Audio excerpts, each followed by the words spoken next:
Muy bien, seguimos hoy con nuestro estudio del Salmo número 73. En el vídeo anterior hemos considerado que este salmo es el producto de una profunda crisis del salmista, una crisis que derivaba de la aparente contradicción que él veía entre los tratos de Dios para con los impíos y para con su pueblo. Mientras Dios parecía ser duro con su pueblo, él permitía que los impíos pudiesen alcanzar sin mayores trabas los deseos de su corazón. Por lo menos esa era la perspectiva del salmista. Pero haciendo un análisis real de la crisis, llegamos a la conclusión de que ella derivaba de un corazón mundano, de mundanalidad. En otras cosas, el salmista estaba experimentando esa crisis porque en su corazón él tenía deseos desordenados por las cosas creadas. Él se relacionaba con Dios para que Dios pudiese proveerle de aquello que en último análisis aman a los impíos por encima de todo: el trabajo, el dinero, el placer, las cosas de este mundo por encima de Dios. Pero lo que veremos en este vídeo es el trato de Dios con la vida del salmista, o cómo el salmista salió de la crisis, cómo pudo él salir de esta crisis profunda que estaba experimentando. Pues nada, lo vemos a partir del versículo 17. Y lo más importante, y el primer punto que quiero destacar, es que el salmista salió de la crisis al entrar en la presencia de Dios. Versículo 17, hasta que, entrando en el santuario de Dios. Queridos hermanos, aquí está la clave para salir de todas nuestras crisis.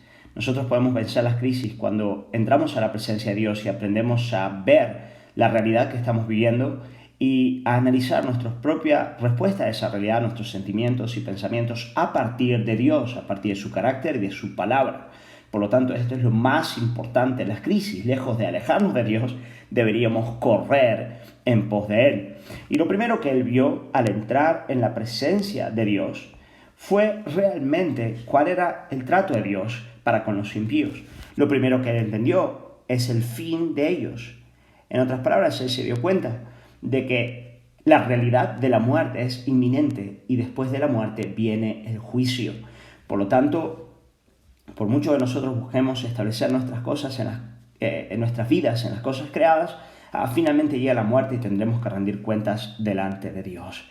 En segundo lugar, él se dio cuenta de que aquello que él pensaba que era algo bueno en la vida del impío, en efecto era una manifestación del juicio de Dios. Leemos en el versículo 18, ciertamente los has puesto en deslizaderos, en asolamiento los harás caer. Hermanos, el salmista pensaba que el hecho de que Dios permitiera que los impíos alcanzasen sin trabas sus deseos, los deseos de su corazón, era una manifestación de la displicencia de Dios, de la indiferencia de lo alto. Pero en efecto, él aprendió a partir de la presencia de Dios que todo lo contrario estaba ocurriendo. Dios los había puesto en un deslizadero. Aquí la idea es que Dios estaba apresurando el juicio, les estaba haciendo caer de manera más rápida. Por lo tanto, cuando una persona, lejos de Dios y burlándose de Él, alcanza lo que quiere, es una manifestación de juicio. Dios está apresurando el juicio sobre su vida. Luego él sigue diciendo, en asolamientos los harás caer. Queridos hermanos, qué palabra más curiosa. Esta palabra asolamiento también puede significar decepción o frustración. Y me parece una de las mejores palabras para definir la realidad del infierno. ¿Qué es el infierno? El infierno es aquel lugar en el que finalmente nos daremos cuenta que todo aquello en lo que nosotros apoyábamos nuestras vidas no es más que polvo y sombra. Aquel que termine en ese lugar verá que haber apoyado su vida en el dinero, en el sexo, en las relaciones interpersonales, en la familia o en su propia gloria, sea como sea, no es más que una profunda decepción y frustración. Sigue el salmista diciendo cómo han sido asolados de repente, perecieron, se consumieron de terrores. Como sueño del que despierta, así, Señor, cuando despertares, menospreciarás su apariencia. Queridos hermanos, lo peor de la mundanalidad y la idolatría que está detrás de ella es que tendremos que rendir cuentas delante de Dios. Y eso va a ser terrorífico. ¿Por qué? Porque la idolatría es un adulterio espiritual, es privarle a Dios de la gloria que es debida a su nombre, y podéis estar absolutamente seguros de que Dios no pasará por alto esa realidad.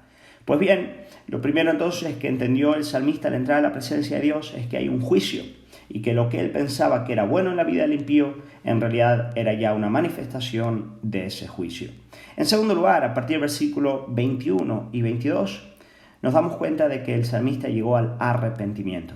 Leemos: se llenó de amargura mi alma, en mi corazón sentía punzadas, tan torpe era yo que no entendía, era como una bestia delante de ti. Queridos hermanos, toda verdadera sanidad y salida de la crisis empieza con el arrepentimiento. Y el arrepentimiento tiene algunos elementos bien interesantes que vemos aquí. Por un lado hay un elemento intelectual.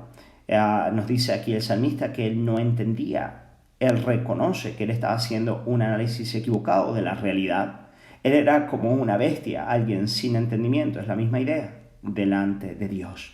Por lo tanto, hay un reconocimiento intelectual de que uno estaba equivocado. Hermanos, no es fácil llegar ahí, solo el Espíritu lo puede hacer.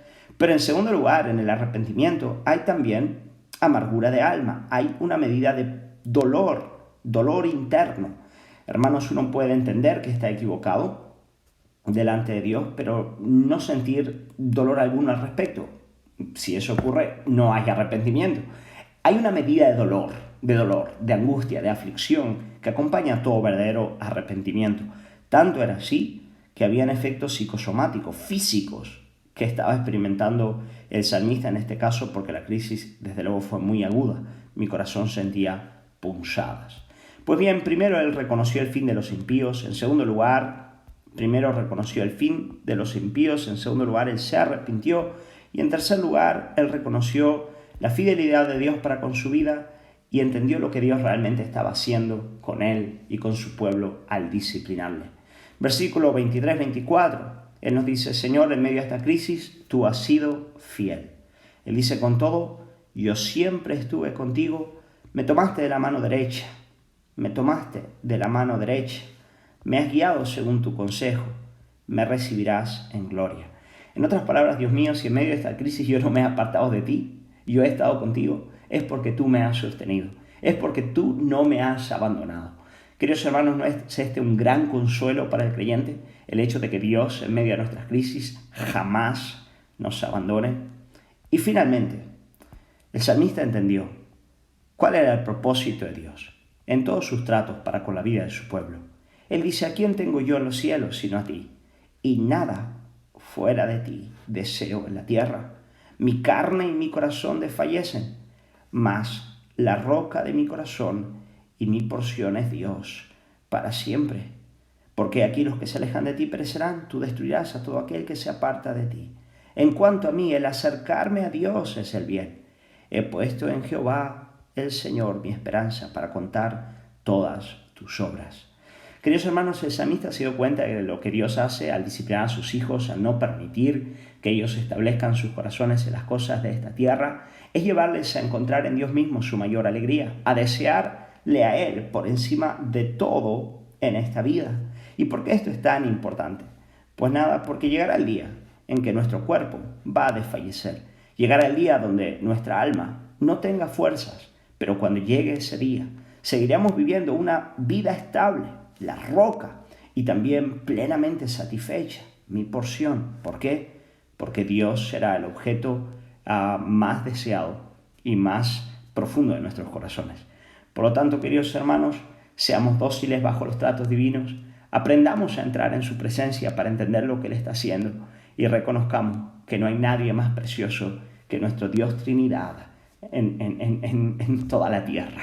Así que deleite